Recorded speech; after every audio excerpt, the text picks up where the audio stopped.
Estamos de regreso en Ampliación de Noticias, estamos en RPP, la voz de todo el Perú, y la noticia del día ayer ha sido la renuncia irrevocable del señor Pintado, el jefe de Vida, y ha expuesto claramente las razones de su renuncia, es decir, que no va a admitir ser acusado de corrupción, pero además, y ha agregado, ha señalado que el actual titular del Interior, Luis Barranzuela, tiene como propósito cambiar la política de erradicación de cultivos de hoja de coca y detenerlo. Esta es una situación compleja, más allá de los cuestionamientos que puedan tener el señor Barranzuela en su trayectoria como policía, las sanciones recibidas, el eventual conflicto de interés que pueda haber respecto a su defensa, en los líderes más prominentes de Perú Libre, en fin, y sus propios problemas en investigación.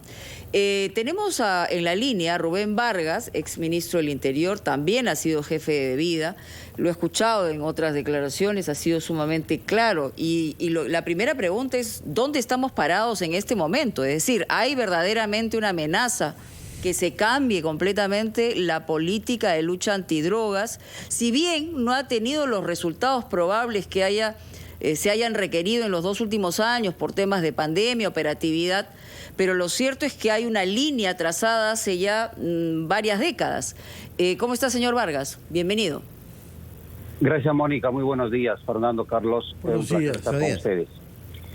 Sí, en efecto, a ver, DeVida es la institución rectora de la lucha contra las drogas y hace pocos meses atrás ha aprobado por primera vez la Política Nacional de Lucha contra las Drogas, que es un instrumento de gestión, es una herramienta de gestión muy importante en el que se señala con claridad la responsabilidad que tienen cada uno de los sectores del Estado, del gobierno central especialmente, para enfrentar este delicado problema que venimos arrastrando desde hace 50 años atrás.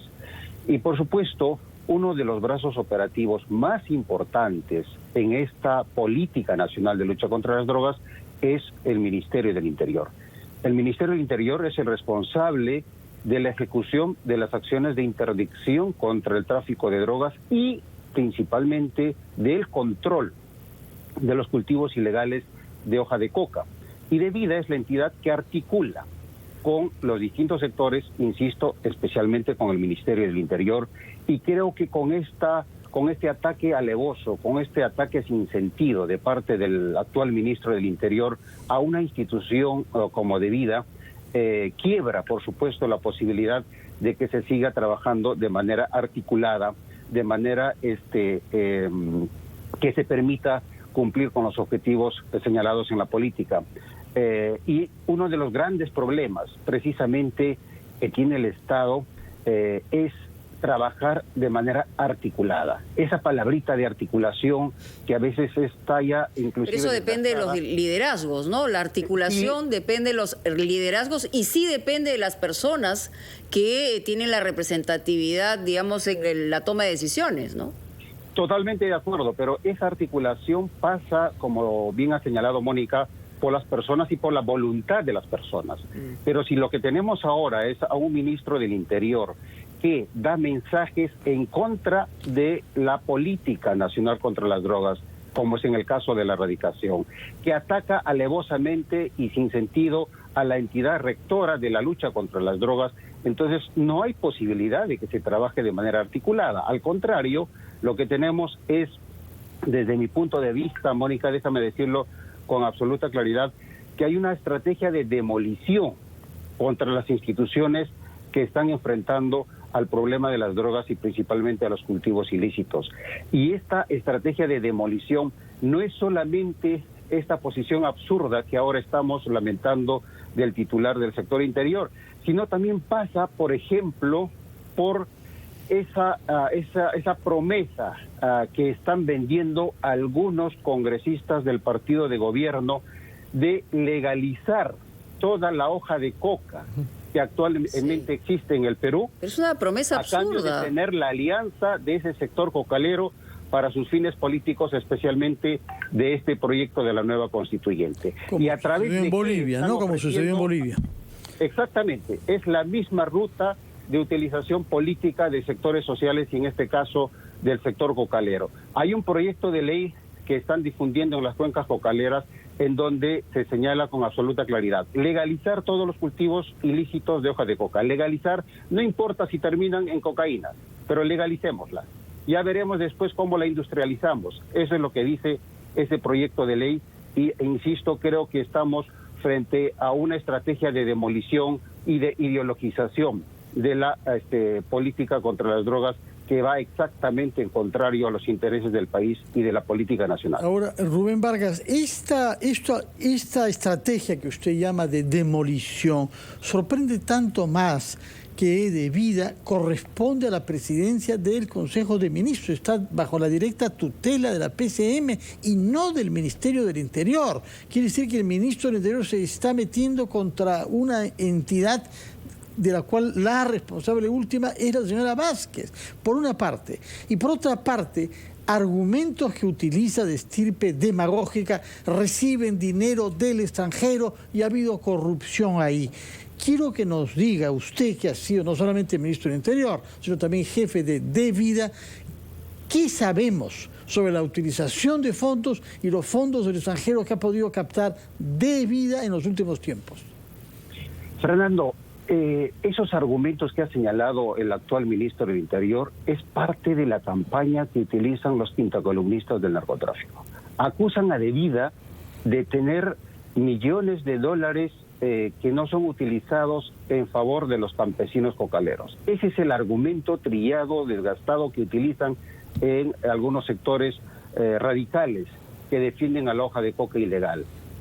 Y eso es absurdo, eso es completamente, es una mentira. El presupuesto de Vida... ¿Pero por qué sobrevive la mentira? ¿Por qué es tan fácil que sobreviva la mentira en una circunstancia que puede ser fácilmente probada? Y bueno, felizmente que en la carta del doctor Fidel Pintado se señala con absoluta claridad y se está señalando de que el ministro del Interior ha mentido. El presupuesto de Vida, cerca del 90% son fondos públicos, son fondos del erario nacional. El 10% corresponde a la cooperación internacional. Ojalá fuera mucho más, porque la responsabilidad de enfrentar al narcotráfico tendría que ser también con los países consumidores. Hay un principio de la responsabilidad común y compartida que es parte precisamente de uno de los ejes de la política nacional. Ojalá hubiera mucha más cooperación, pero en este momento es solamente el 10% o hasta menos del 10%. Entonces, cuando se acusa de Vida de ser algo así como una agencia de las agencias antinarcóticos extranjeras como de Estados Unidos, es parte de esa campaña de desprestigio que someten estos personajes que pretenden utilizar políticamente al sector cocalero. Señor Vargas, buenos días. A propósito de la pregunta de Fernando con respecto al ministro del Interior, ayer en la Comisión de Presupuesto, cuando estuvo exponiendo su presupuesto, obviamente, la Premier prácticamente, diríamos, desautorizó al ministro del Interior sobre la conducción de Vida y una posible suspensión de estas acciones de erradicación de los cultivos de hoja de coca. Dijo textualmente que el tema de Vida para el gobierno seguía siendo prioridad, es un tema muy sensible que pretendemos fortalecer. No hay ninguna decisión tomada en torno a romper convenios con alguna institución. ¿Qué opinión tiene al respecto? Repito, a todas luces es una desautorización. Sí, Carlos, creo que ahora es una excelente oportunidad que tiene la presidenta del Consejo de Ministros de pasar a los hechos ese pronunciamiento que ha señalado frente al Congreso de la República. El doctor Fidel Pintado ha expuesto con absoluta claridad las razones de su renuncia y ella tendrá que tomar la decisión a quién mantener. Al presidente ejecutivo de Vida, que es un funcionario honesto, que durante su gestión de Vida ha recibido el reconocimiento de instituciones privadas por sus buenas prácticas en la gestión pública, que ha ejecutado por encima del 95% de su presupuesto público, que está terminando la adecuación a la ley Servir, a la ley meritocrática de Servir, o mantener en el cargo a un ministro del Interior que está demoliendo a las instituciones que enfrentan al narcotráfico. Esa es que era una brillante oportunidad para que la titular de la PCM dé un mensaje claro, no solamente a un sector del partido de gobierno, sino al país entero. Y hablando de las últimas gestiones de vida, ¿es importante, cree usted, que se auditen, que se verifiquen? ¿Usted no tendría ningún problema, por ejemplo, en que se haga lo mismo con la suya, cuando estuvo al frente de vida? En absoluto, todos los reflectores y las auditorías y los controles que sean necesarios, que sean posibles realizar. Y si quieren, hasta una auditoría externa.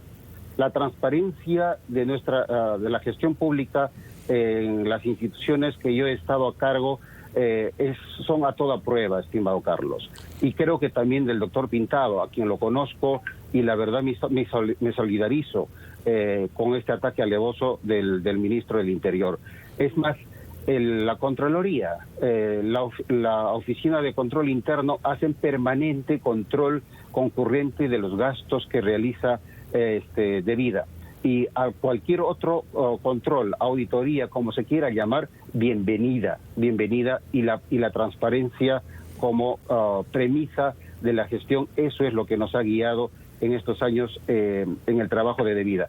Una de las cosas que más, si me permiten mencionar, es lo que se ha hecho, por ejemplo, en el norte del BRAE. Y permítame sobre ese punto específicamente pedirle que nos acompañe un instante a escuchar a los anunciantes de RPP. Es un tema importante, nos lo va a explicar lo que está pasando en el norte del BRAE y en general en el BRAE. Por favor, después de unos instantes con los anunciantes, retomamos la entrevista con Rubén Vargas, ex ministro del Interior y ex jefe de Vida. El exministro del Interior y ex jefe de Vida, señor Rubén Vargas, que nos ha naturalmente dicho todo lo mal que piensa respecto de lo declarado por el ministro del Interior sobre el jefe de Vida actual, señor Pintado, al cual ha forzado a renunciar, y se aprestaba a decirnos una palabra sobre la situación en el BRAE. Hay que decir que es un territorio donde está presente una 10ª parte de nuestra Fuerza Armada y de la Policía Nacional también, y en donde, sin embargo, se han hecho progresos escasos. A ver, Fernando, en efecto, hace 3 años atrás, de Vida no tenía una presencia efectiva en el BRAE. ¿Y por qué no tenía presencia efectiva? Porque los cocaleros radicales y algunos personajes que utilizaron precisamente esa agenda cocalera realizaron acciones de protesta que no le permitían trabajar a de Vida en una zona con mucha producción de cultivos ilegales y, por supuesto, de narcotráfico. Recuerdo mucho, Fernando, por ejemplo, en el 2014 se realizaron protestas muy violentas en el centro del BRAE, en el Pichari, contra la construcción de un aeropuerto que hubiese permitido llevar desarrollo a esa parte olvidada del país. Hubiese permitido, por ejemplo, sacar a los heridos graves de nuestras Fuerzas Armadas que eran emboscadas por el grupo terrorista. Pero ¿quién se opuso a la construcción de ese aeropuerto? El congresista Guillermo Bermejo, junto con otros cocaleros radicales. Y tienen en ese momento, ¿qué cosa era el dirigente de los cocaleros? Porque no era congresista en ese momento, ¿no? Se presentaba como asesor de los cocaleros. Se presentaba como asesor de los cocaleros y estuvo mucho tiempo en el BRAE precisamente atacando a las instituciones públicas que enfrentaban el problema del narcotráfico, el problema del terrorismo. Las Fuerzas Armadas seguramente que tiene toda una historia larga de esos ataques. Yo recuerdo especialmente esa del 2014, cuando se opuso a la construcción de un aeropuerto que hubiese permitido llevar desarrollo y atender oportunamente. ¿Por qué es tan atractiva esa bandera política, señor Vargas, por ejemplo, para representantes de la política ahora, Bermejo y otros, y probablemente el propio presidente Castillo tenga una mirada diferente a la que podamos tener respecto a la lucha contra los sembríos de coca, en este caso ilegales, ¿no? Bueno, yo siempre he dicho que hay una fuerte adicción de los políticos por acercarse al sector cocalero. Pero adicción, ¿por qué? O sea, está vinculado obviamente... Es un sector social bastante movilizable. Pueden utilizarlo para sus fines políticos y ahora pretenden hacerlo para su proyecto de la Asamblea Constituyente. Ahora bien, regresando a la pregunta de Fernando de la presencia de Vida en el BRAE. Como decía, hasta hace 3 años atrás no había una presencia efectiva por esta oposición de sectores radicales. Pero finalmente, con un trabajo con los alcaldes de la zona, con organizaciones productoras, De Vida se instaló en 3 puntos estratégicos del BRAE, en Mazamari, en la zona norte, en Pichari, en la zona central, y en Anchihuay, en el extremo sur del BRAE.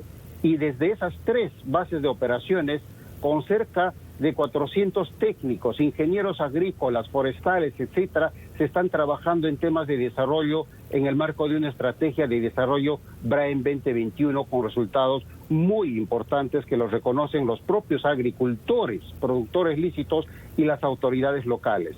Creo que allí hay una experiencia muy importante pero por supuesto, como siempre he dicho, la lucha contra las drogas no se puede reducir solamente a la erradicación y tampoco solamente a los programas de desarrollo. Tienen que ser estrategias integrales que permitan enfrentar de manera sostenida en el tiempo a esta amenaza. Así se hizo, estimado Carlos, por ejemplo, en el Alto Guayaga. Recordemos que era el epicentro del narcotráfico y después de 15 años de trabajo intenso, de desarrollo alternativo, de erradicación, ¿qué es lo que tenemos ahora en el Alto Guayaga como narcotráfico y cultivos ilícitos según Naciones Unidas? No hay más de 1.600 hectáreas después de las señor Vargas, 180.000 que había anteriormente. Disculpe, me llama la atención lo que usted ha dicho sobre este proyecto del aeropuerto que no se pudo construir, porque obviamente había esta oposición de los grupos cocaleros, pero tanto es así, o sea, el Estado no pudo desarrollar ese proyecto, si no se hubiesen hecho proyectos en otras zonas del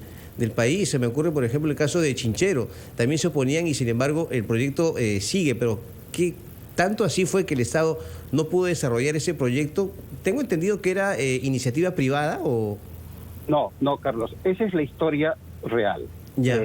Y lo que tú mencionas, en efecto, si las posiciones de nuestros gobernantes en torno a los temas de desarrollo, a las políticas públicas, a las reformas, tuvieran la suficiente firmeza, sin ninguna duda que éstas se desarrollarían. Pero en el caso del aeropuerto de Pichari, hubo esta oposición de sectores radicales encabezados por el señor Guillermo Bermejo, que han impedido la construcción de este aeropuerto. Hay otras propuestas de desarrollo desde el sector privado en algunas otras zonas del BRAE, en efecto, pero esta era una iniciativa planteada desde el gobierno central, especialmente por el Ministerio de Defensa. Entonces, esa es la historia que lamentablemente se truncó, y yo me alegro mucho ahora que el presidente Castillo, en su último viaje, en su última visita al BRAE, haya propuesto un aeropuerto en Pichari. Me alegro mucho que la historia esté cambiando. Señor Vargas, nos está hablando usted como conocedor del terreno y del mundo cocalero. Yo quisiera que nos hable como abogado y como exministro del Interior sobre el otro reproche importante que se hace al señor Barranzuela, que es el del conflicto de interés. Es decir, alguien que ha defendido a Vladimir Cerrón y otros hasta un día, el día siguiente pasan a tener el control operativo sobre efectivos policiales. ¿Cuál es su defensa? Dice, no, yo soy ministro, pero no tengo nada que ver con la policía, ni siquiera estoy enterado, ellos actúan, porque si no fuera así, no se hubieran tomado todas las medidas que se han tomado sobre Perú Libre. Y de esa manera considera él que no hay un conflicto de interés. ¿Cuál es su opinión sobre este punto? Fernando, a ver, vamos a ser claros. Y voy a utilizar un ejemplo. Entiendo que el actual ministro del Interior es siendo investigado por un delito vinculado a la corrupción en el caso de una azucarera del norte. Tumán. De Tumán, así es. El fiscal, a cargo del caso, ha solicitado la realización de las investigaciones a la policía especializada, a la policía anticorrupción. Es que esta policía va a realizar la investigación que corresponda con la garantía y la libertad que necesita, teniendo como ministro al investigado. Y también los otros casos vinculados a tipos penales más graves, como criminalidad organizada, donde el actual ministro del Interior es abogado. La policía técnica, la policía especializada, presta apoyo precisamente técnico a la Fiscalía, al Ministerio Público, que es el titular de la acción penal. ¿Va a haber la suficiente independencia para esas investigaciones? Donde el titular del sector interior ha sido abogado de varios de los investigados bajo cargos tan graves como de pertenencia a una organización criminal. Difícil, sin duda ¿no? que hay un conflicto de intereses. Y este número de sanciones que tiene cuando fue miembro de la Policía Nacional, él ha dicho, señor Vargas, que se las pusieron porque era muy reclamón, ¿no? ¿Qué piensa? Bueno, a ver, los que conocemos la naturaleza de esas sanciones, especialmente cuando se tratan de sanciones de rigor, créeme, Carlos, que eso es mucho más que haber sido más grave. Son sanciones bastante graves, son graves, y entiendo que el retiro de su paso por la policía tiene que ver precisamente con esas sanciones y con una sentencia condenatoria. Entonces creo que en verdad no merece la pena discutir respecto a ese perfil, porque creo también yo que es un agravio para un policía honesto que necesita tener como líder, como la cabeza del sector interior, a una persona intachable. Y creo que en este caso... ¿Usted sabe cuál es el ánimo en este momento de la policía respecto a este nombramiento? De desconcierto, por las conversaciones que he tenido con oficiales, que por supuesto no voy a dar sus nombres, es de desconcierto. Y el mensaje que está llegando desde el gobierno al designar a personajes de este tipo, sin ninguna duda que generan desconcierto, zozobra e incertidumbre en la policía. El mensaje de qué es lo que va a pasar con las investigaciones que ha hecho la policía, donde los involucrados son el partido de gobierno o los clientes del actual ministro del Interior, ese es un tema que sin duda genera bastante zozobra en la Policía Nacional. Muchas gracias por sus explicaciones, señor Rubén Vargas. Recuerdo que usted ha sido ministro del Interior y jefe de Vida. Veremos cómo decide esta situación, que la ha clarificado suficientemente usted, tanto la presidencia del Consejo de Ministros como el presidente Pedro Castillo. Muchas gracias por su presencia y que tenga buenos días, señor Rubén Vargas. Vamos a escuchar los titulares de la hora. Si me permite solamente un segundo. La Cancillería acaba de tuitar señalando que se ha dado el beneplácito otorgado por Estados Unidos para la ratificación del embajador en Washington, Osvaldo de Rivero. En primer momento se dijo que no había sido ratificado porque había un silencio. Quien no ha sido ratificado aparentemente es a quien se propuso para la Embajada de Panamá. Así que información oportuna, creo yo. Ya tenemos embajador en Washington. Así es. El embajador Osvaldo de Rivero. Gracias por la información, Mónica. 9 en punto. Titulares de la hora y regresamos con ampliación de noticias.